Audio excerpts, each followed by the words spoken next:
Telangana assembly ఎన్నికల ఫలితాల తర్వాత ఎక్కువ మంది కేసీఆర్ ఫ్యూచర్ ప్లాన్లు, కేటీఆర్ రాజకీయ భవిష్యత్తు గురించి చర్చిస్తున్నారు. కానీ రాజకీయ పరిస్థితుల్ని కాస్త లోతుగా విశ్లేషిస్తే బీఆర్ఎస్ పార్టీని కాపాడుకోవడానికి కేసీఆర్ ఓ భారీ యుద్ధమే చేయాల్సి ఉంటుంది. ఎందుకంటే రెండు జాతీయ పార్టీలతో కేసీఆర్ పోటీ పడాల్సి ఉంది. రాష్ట్రంలో అధికారంలో ఉన్న కాంగ్రెస్తో, కేంద్రంలో అధికారంలో ఉన్న బీజేపీతో యుద్ధం చేసి పార్టీని కాపాడుకోవాలి. లేకపోతే ఏదో ఓ పార్టీ బీఆర్ఎస్ను మింగేస్తుంది. అందుకే ఇప్పుడు కేసీఆర్ పార్టీని కాపాడుకునేందుకు ఏం చేయబోతున్నారు అన్నది కీలకంగా మారింది. బీఆర్ఎస్ పార్టీ తన బలమైన ఉత్తర తెలంగాణలో బలహీనపడింది. అక్కడ బీజేపీ బలంగా మారింది. అన్ని చోట్ల కాంగ్రెస్ ప్రధాన ప్రత్యర్థి అయింది. ఈ సమీకరణాన్ని కాస్త డీకోడ్ చేస్తే మనకు కనిపించే సన్నివేశం ముందు బీజేపీ వర్సెస్ కాంగ్రెస్ అనే పోరాటమే. మరి బీఆర్ఎస్ ఎక్కడుంటుంది? ఇదే ఇప్పుడు బీఆర్ఎస్ అగ్రనేతల్ని కూడా ఆందోళనకు గురి చేస్తున్న అంశం. ఉత్తర తెలంగాణలో ఎన్నికలకు ముందు పోటీ బీఆర్ఎస్ బీజేపీ మధ్య ఉంటుందని అనుకున్నారు. కానీ ఎన్నికల ఫలితాలు కాంగ్రెస్కు అనుకూలంగా వచ్చాయి. బీజేపీ రెండు ప్రధాన పార్టీలకు ధీటైన ప్రత్యామ్నాయమని నిరూపించుకునే ప్రయత్నం చేసింది.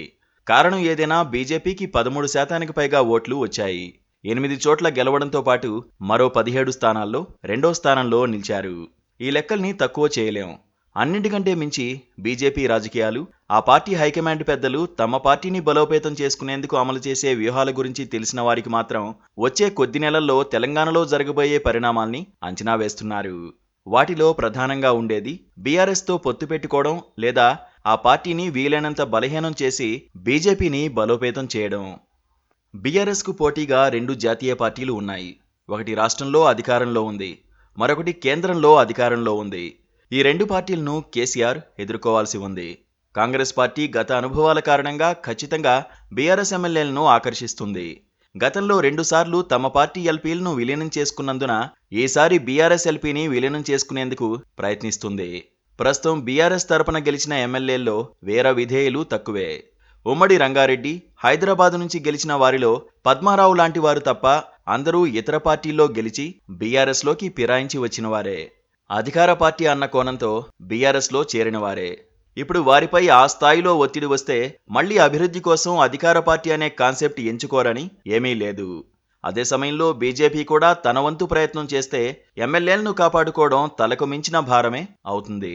ఇప్పుడు బీఆర్ఎస్కు 39 మంది ఎమ్మెల్యేలు ఉన్నారు. నిజానికి ఇది మంచి బలమే. 119 స్థానాలున్న అసెంబ్లీలో 39 స్థానాలతో అధికార పక్షంపై గట్టిగా పోరాడవచ్చు. కానీ ప్రస్తుత రాజకీయాలు ఎలా మారిపోయాయంటే ఆ 39 ఎమ్మెల్యేల్లో ఎంతమంది పార్టీలో ఉంటారు, ఎంతమంది అభివృద్ధి కోసం ఇతర పార్టీలోకి వెళ్లిపోతారు అన్నది సస్పెన్స్గానే ఉంది. ఫలితాలు వచ్చిన తర్వాత కేటీఆర్, కేసీఆర్తో జరిగిన సమావేశాలకు 4-5 ఎమ్మెల్యేలు హాజరు కాలేదు. అలాగే రేవంత్ రెడ్డిని ఓ ఎమ్మెల్యే కలిశారు. ఇలాంటి రాజకీయాలు చేయడంలో కేసీఆర్ ఓ దారి చూపారు. ఆయన 2 సార్లు కాంగ్రెస్, టీడీపీ ఎల్పీలను టీఆర్ఎస్ ఎల్పీలో విలీనం చేసుకున్నారు. అంతేకాకుండా ఎమ్మెల్యేలను ఎలా ఆకర్షించాలో కూడా ఆయన చూపించారు. కాంగ్రెస్ ప్రభుత్వం 6 నెలలు, ఏడాదిలో పడిపోతుందని, తర్వాత బీఆర్ఎస్ వస్తుందని కడియం శ్రీహరి ఫలితాలు వచ్చిన తర్వాత మాట్లాడారు. ఇలాంటి మాటల వల్ల ప్రతిపక్ష పార్టీల ఎమ్మెల్యేలను చేర్చుకుని ప్రభుత్వాన్ని బలోపేతం చేసుకోవడం తప్పు కాదని అధికార పార్టీలు భావిస్తాయి. తెలంగాణలో జాతీయ పార్టీలు అవే అనుకుంటున్నాయి. రెండు అధికార కేంద్రాలతో అధికారం పోగొట్టుకున్న కేసీఆర్ పోరాటం అంత తేలిక కాదు. వెంటాడే కాసులు, వయసు అన్నీ ఇబ్బందికరంగా మారతాయి. అందుకే కేసీఆర్ ఇప్పుడు కీలక నిర్ణయాలు తీసుకోవాల్సి ఉంది. బలమైన పార్టీ అయినా రెండు జాతీయ పార్టీలతో పోరాటం అంటే కేసీఆర్కు, బీఆర్ఎస్కు అంత తేలిక కాదు. ఎందుకంటే 10 ఏళ్ల పాటు అధికారంలో ఉండడం వల్ల అనేక రకాల ఆరోపణలు ఉన్నాయి. సీఎంగా ఉండడం వల్ల ఢిల్లీ లిక్కర్ స్కామ్లో కవిత అరెస్టు కాకుండా తప్పించగలిగారని చెప్పుకున్నారు. కానీ ఇప్పుడు పవర్ పోయింది. ఇప్పుడు నిస్సహాయంగా చూస్తూ ఉండాల్సిందే. రాష్ట్ర ప్రభుత్వం చేసే విచారణల వల్ల మరింత టెన్షన్ ఎదుర్కోవాలి. అందుకే ఇప్పుడు ఏదో ఓ జాతీయ పార్టీతో కేసీఆర్ అవగాహనకు రావాల్సి ఉంటుంది. ఎన్డీఏలో చేరేందుకు కేసీఆర్ ప్రయత్నించారని స్వయంగా మోదీ చెప్పారు. ఆయన్ను చేర్చుకునేది లేదని, ఇది తన గ్యారంటీ అని ఎన్నికల ప్రచారంలో కూడా ప్రకటించారు. కానీ దక్షిణాది నుంచి ఓ బలమైన మిత్రపక్షాన్ని బీజేపీ కోరుకుంటోంది.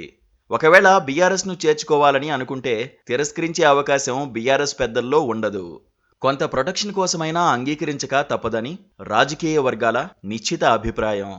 ఎన్నికలకు ముందు వరకు బీఆర్ఎస్కు 2 చాయిస్లు ఉన్నాయి. రెండు పార్టీల్లో దేనితోనైనా కలిసే అవకాశం ఉంది. కానీ ఇప్పుడు తెలంగాణలో కాంగ్రెస్ అధికారంలోకి రావడం వల్ల ఆ పార్టీతో కలిసే అవకాశం ఉండదు. అలా కలిస్తే నేరుగా బీజేపీ నోట్లో చిక్కినట్లేనన్న అభిప్రాయం కూడా వినిపిస్తోంది. కేసీఆర్కు ఇప్పుడు 2 ఆప్షన్లు ఉన్నాయని, అందులో ఒకటి ఒంటరిగా 2 జాతీయ పార్టీలతో ఫైట్ చేయడం, రెండోది బీజేపీతో కలవడం. 2 ఆప్షన్లు కూడా రెండు వైపులా పదునున్న కత్తిలాంటివే. కేసీఆర్ రాజకీయ చాణక్యమే బీఆర్ఎస్ పార్టీని కాపాడాల్సి ఉంది. కేసీఆర్ ఈ ఎన్నికల్లో అతి విశ్వాసంతో చేసిన తప్పులు చూస్తే ఆయన కూడా ఆత్మవిశ్వాసంతో ఇక ముందు నిర్ణయాలు తీసుకోలేరు.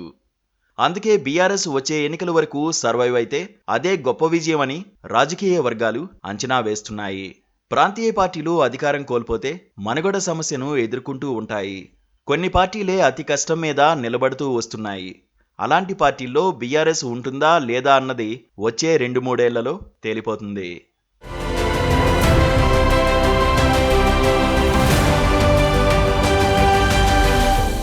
Please subscribe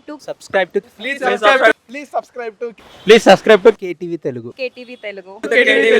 KTV Telugu. KTV Telugu channel.